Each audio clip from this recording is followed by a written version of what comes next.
So I suppose we should just be honest. This is another video about loot boxes. I mean, we went a whole day without a loot box video. I mean, for us, for this channel, I think it's pretty good in the current climate, which is the gaming industry right now. I think a whole day without a loot box discussion, it's good going. It's not our fault. Stuff keeps happening. I'm dubbed the Lincoln of the games industry.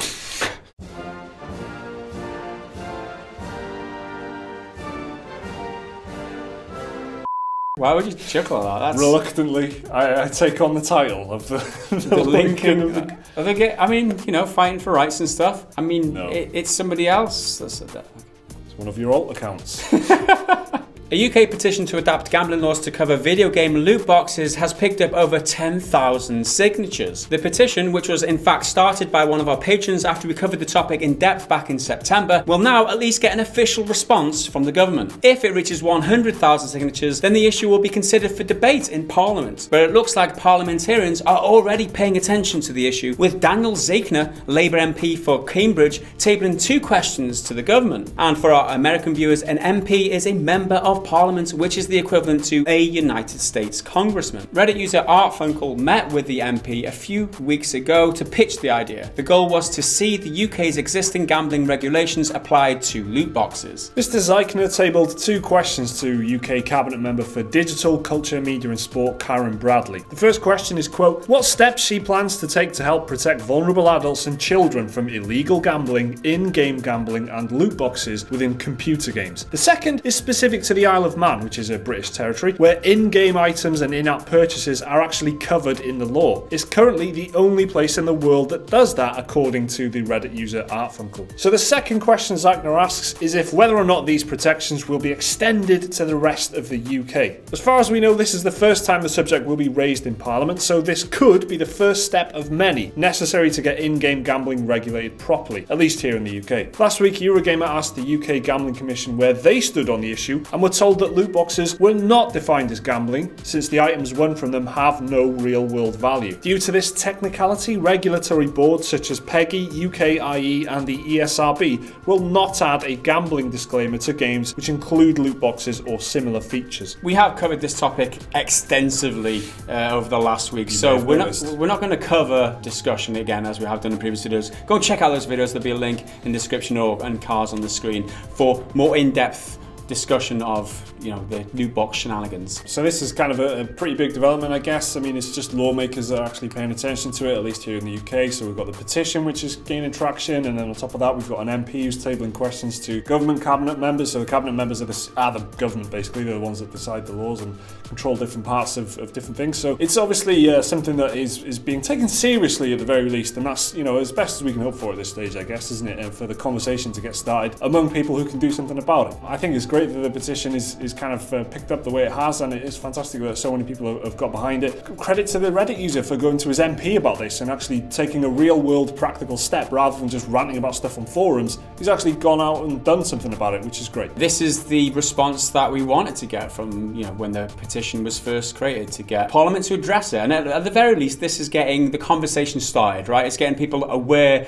that some people are upset about, and this is an issue for a lot of people. That's the first step for people to realizing there's a problem. My one hope is that they just don't dismiss it and say, this is just not gambling, so there's no problem. Well, even if it's not gambling, there might still be a problem, and I think that's where it's really important that people address it for what it is, and not whether it's gambling or not. That's not the issue. The point is that there might be a problem, regardless of how you term it, how you define it. There might still be a problem separate from gambling. It might still have an influence on kids. It might still be very detrimental to people's psychology. So that is the point that, out of anything, needs to be like considered. That's the thing, isn't it? It uses all the tricks, all of the gambling industry's tactics to get you to part with your money, and surely that alone warrants some kind of attention, doesn't it? At the very least. Next up in the news, after being out for a little over 2 weeks, indie run-and-gun shooter Cuphead has proven a hit, selling over 1 million copies since launch. In a post on their website, developer studio MDHR celebrated the milestone, saying Cuphead has gone platinum with over 1 million sales across all platforms. The developer said, "We wanted to take a moment to thank each and every one of you for your support support, and we're excited to share that Cuphead has gone platinum with over 1 million units sold. We have worked tirelessly over the past few years to deliver a game that remained true to our vision, and we are both humbled and excited that so many people from around the world are playing Cuphead. It truly makes it all worth it. Cuphead has joined the ranks of Rocket League, Super Meat Boy, Undertale and Stardew Valley, which are all indie games that have sold over 1 million units. Cuphead was critically acclaimed by fans and critics upon release, and it's also sparked a debate about video game difficulty.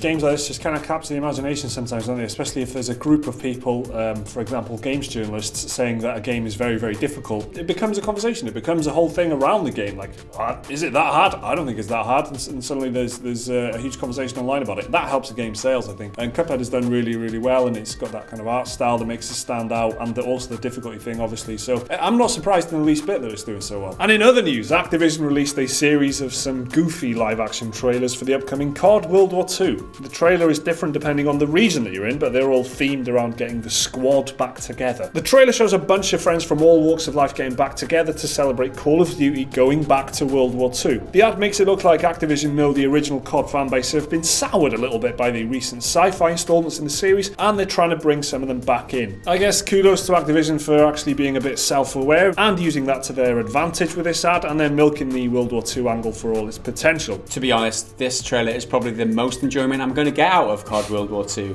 That's my first reaction. Early reviews from PGG there. It's just interesting. It's that kind of the thing that EA have done with John Boyega, I think. Something seems to be, on the face of it, a little bit negative about you. So John Boyega wasn't a huge fan of the original Battlefront. They used John Boyega to market the new one, and this is kind of the same thing here. They're saying, oh, we're back to how you guys used to remember it. The advert is they've all like got moved on in their careers, and they've got like wives and children or whatever. So they're obviously realizing there that the last time this squad played together was like a few years ago. So they're kind of appealing to those kind of people, I guess. Does it work or not? I don't know. It's actually a well-made trailer. I got a couple of lols in there, and it resounds especially with me because last time I played COD was back in the day, and back when it was World War II, back when I was enjoying it. And this kind of marketing is really clever because it appeals to people like me when they say, get your old squads back together, come and play the game again because it's World War II again now, don't you know? I think it's really clever. Like you said, it's self-aware. It's worth checking out the trailer because they're really well made. Did I say that?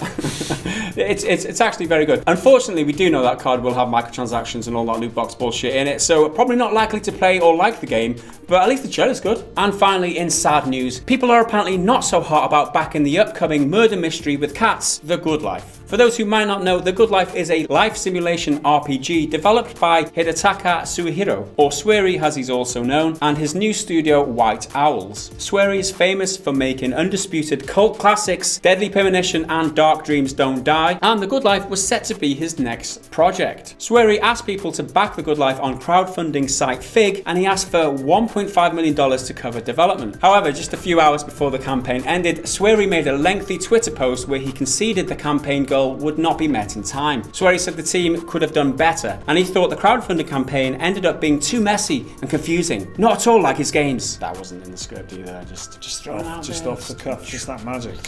If anyone's played D4, they know what I'm talking about. But he has vowed to never give up on The Good Life, and the game will return with a Kickstarter sometime in the future. Swery promises the Kickstarter will be more clear. They will offer physical editions of the game as backer rewards, and the funding goal will be smaller. Liam backed this on Fig for the tune of $69. Yeah. Not only did he back the cat version of the game, because you can be a cat in this game, did we mention that? You can be a dog because he wants to extend his offerings on the Fig platform. He decided to do a dog version of the game to try and get more people to invest, and even that didn't cut it. Although Liam, he did put the extra pledge in there. $69 was his pledge. Obviously, Swery's doing a lot of things to try and get people to fund this game for him because he really wants to make the game. But it turns out that people just don't give a fig about it. That wasn't the whole reason we had this in the script. It was just to punish Mike. He's done it again, isn't it? It's the jinx. He's done it again! So that was our news roundup video for the past weekend. Let us know what caught your eye in the news down in the comments below. Like the video if you enjoyed it. Subscribe if you're new around here. There's another video for you to watch right now on the screen there. Support us on Patreon if you're awesome. And we'll see you again in the next video. Until then, bye for now.